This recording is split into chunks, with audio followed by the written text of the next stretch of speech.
Guys, good afternoon. Hindi po talaga ako guys tumigil sa kakahanap ng mangga na sabi nila guys matamis. Ayan guys. Matamis daw po talaga yan guys kahit hilaw.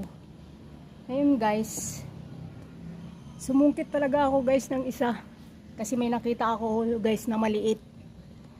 Ayan guys, maliit po siya guys. Ngayon guys, titikman natin kung talagang matamis. Ayan mga ka-idol. Titikman muna natin mga ka-idol kung matamis talaga. Yan po ang sabi nila ay matamis kahit hilaw. Kaya nga guys, kumuha talaga ako ng isa guys, may nakita ako.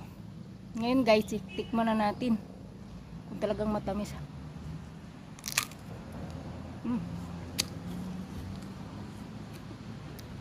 Tamis nga guys, hindi nga biro.